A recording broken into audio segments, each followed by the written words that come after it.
Hello, eager learners, and welcome to this English 101 class online. My name is Amy Wortley, and I'm your instructor for this quarter. I'm looking forward to getting to know all of you in this virtual format. We'll have discussion boards to get to know a little bit more about each other, and then we'll jump right into the content of the course this week, figuring out how to do some diagnostic writing so I can see where you're at, what skills you're bringing to the table, and how best to support your future learning, as well as talking about some of our overarching concepts for this course, talking about the different resources you'll have and our different goals as we move forward in the quarter. So I'm glad you're here. I want to do just a real quick walkthrough of Canvas for you. I'm sure many of you are familiar how this software works. Either you've taken the FYI training that CBC offers, you've watched the tutorial videos, or you've already gone through several classes here and Canvas is old hat for you.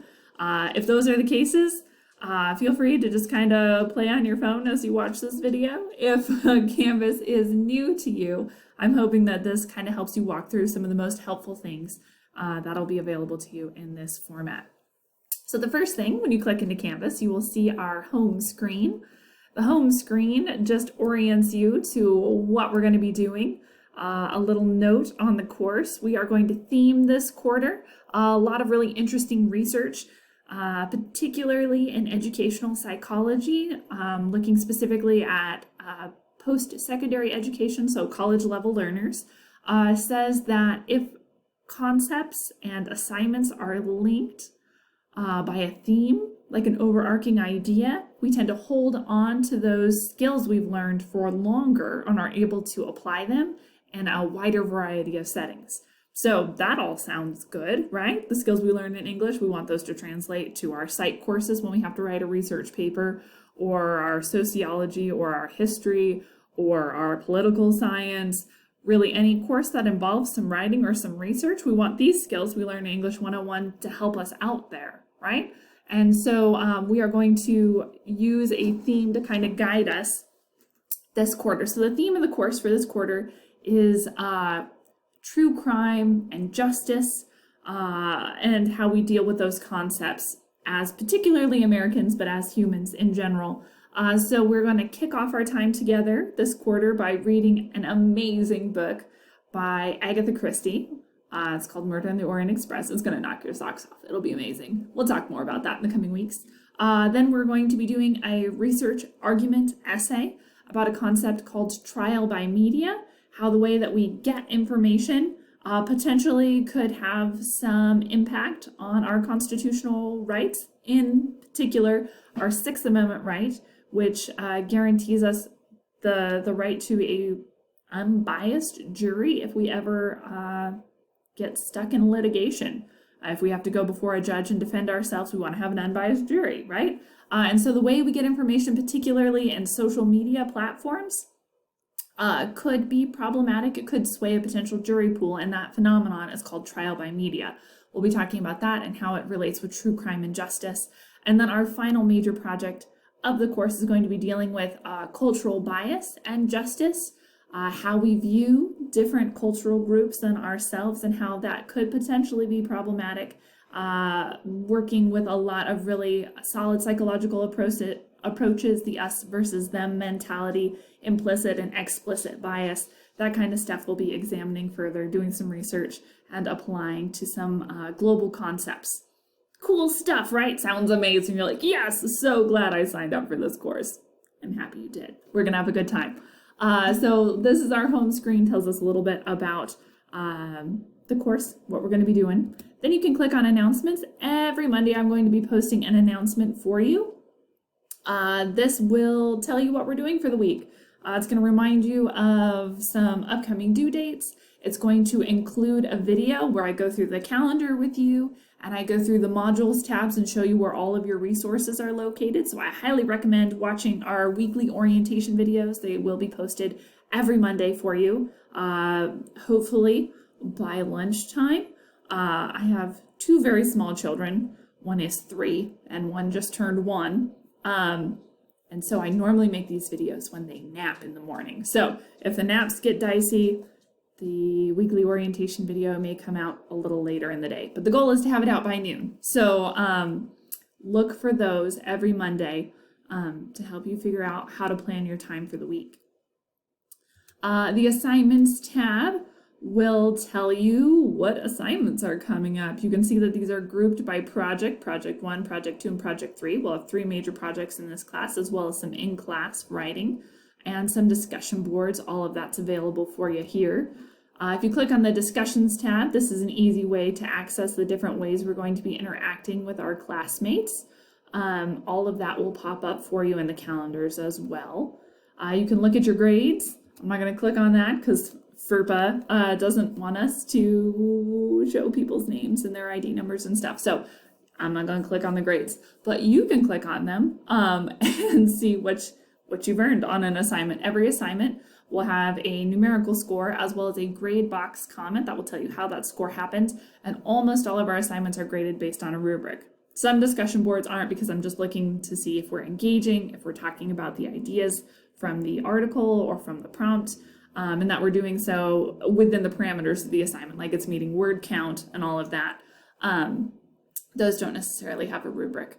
But all the major assignments, all the essays, all the big stuff you're working on will have rubrics to grade. We've got our course syllabus here, the departmental syllabus. Take a look at that. If you have a hard time sleeping, maybe it'll put you out right to sleep. This is the overarching one for the entire English department. It has the big statements like disability accommodation statement, different ways that we work to help support students, different behavioral interventions if people aren't following the student conduct code, basically a whole bunch of legalese. So if you want to read that, awesome, have fun. It's fairly dry. The next one is our syllabus addendum. This talks about the specific expectations for this course. So do make sure to read the syllabus. It's got our late work policy in it. It's got how to contact me if you've got questions. Everything you need to be successful is actually in the syllabus. Think of it as an agreement between you and me. It's me telling you what I expect of you, and it's you then knowing exactly how to get a good grade in this class. So it's an agreement we have that says this is how to get a good grade. And if you like PowerPoints instead of reading Word docs, I've got it in a PowerPoint for you too. So fun. One thing you learn in this class, I love PowerPoints. There will be many of them. So check them out. They're super fun. So your syllabus is here as well as all the assignments that will be taking place. In terms of quizzes, we only have one timed assignment, and that's your exit essay for the quarter. We'll be talking more about that as we get later in the class, but that is your only timed writing exercise here. Really, the most helpful thing you'll find in this course is the modules tab. And the modules tab is amazing because it has everything you need to be successful in every single project. So I've started you off with our e-tutoring help because we're not meeting in person. There's a link to the CBC e-tutoring center if you want some help with essays. Also a link to the CBC writing center. All this is done online now. You can get help with essays, with outlines, with thesis statements, you name it. These guys are amazing and they're here to help support you. Our first major thing we're doing in class is a diagnostic essay. I have a video that tells you all about it here. So in this folder, everything you need to be successful in the diagnostic essay included for you. The video where I tell you how to do the essay and how to organize it and how to write your thesis statement, all of that's in here. Check it out if you want to get a good score. Highly recommend you check this out. The articles you're going to have to read in order to respond to the prompt, and the rubric of how I'm going to grade it. So everything you need for the diagnostic essay right here in this folder. You'll find that's the case for each of our major projects. We have 3 major projects in this class. I go over that in the syllabus video. Murder on the Orient Express is our first major project. We've got some great recorded lectures that'll walk you through how to be successful in this unit. We've got supporting materials, additional articles that will help you understand the book. And then finally, the subheading, the essay. This is step-by-step instructions for writing the essay. Compare and contrast as a writing genre is discussed. We go over the prompt. I've got a recorded lecture about the essay prompt and how to write an outline. I've got the rubric, how I'm going to grade it, a worksheet to help you write the thesis, an outline to help you structure, all of that very important stuff. Same is true for project 2, project 3, MLA format and grammar. This is a very helpful place, so please do check it out. How to write an MLA paper, how to do citations, a citation style guide, in-text citations when you use quotes, all of this here to help you. If you're struggling with grammar, I've got a whole great recorded lecture on grammar, sentences, and clauses. Super helpful if you struggle with commas. Check that baby out. Some vocabulary builders if you need some help expanding the way you use words, common essays that take place, dangling modifiers, which are fun, and I'll point out probably once we get into our essays. Lots of really helpful stuff here. So please do make sure to use all these resources.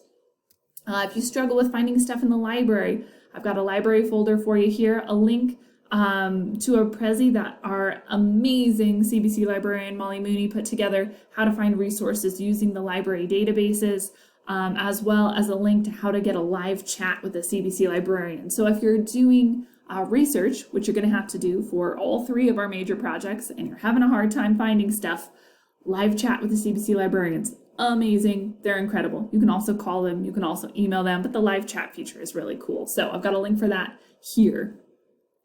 Depending on time, we may do a reflective letter, but we will have a final in-class essay for sure. So all the stuff you need for that is here as well. Everything you need, I kid you not, is in the modules tab.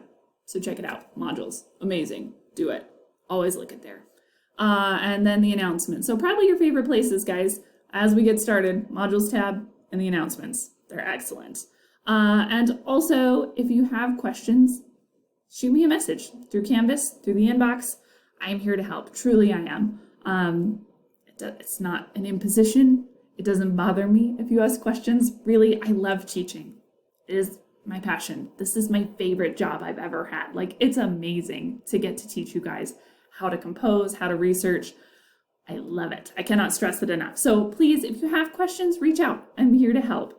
When you do reach out though, please keep in mind like timeliness. If you're working on an assignment that's due at midnight and you send me an email at 11:30 p.m. that night, I'm probably not going to have time to help you, right? So plan ahead, look at the calendars, map out your time, figure out what you need to do to be successful. I do ask that you give me a 24-hour time turnaround on messages, just because I do check the inbox frequently, probably 2 times a day at least, 2 or 3 on a good day.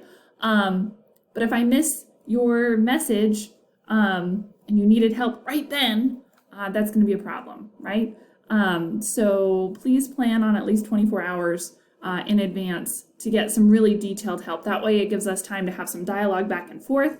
It gives us time to look for resources to help support you. So plan ahead, look at your calendars, use them well and wisely.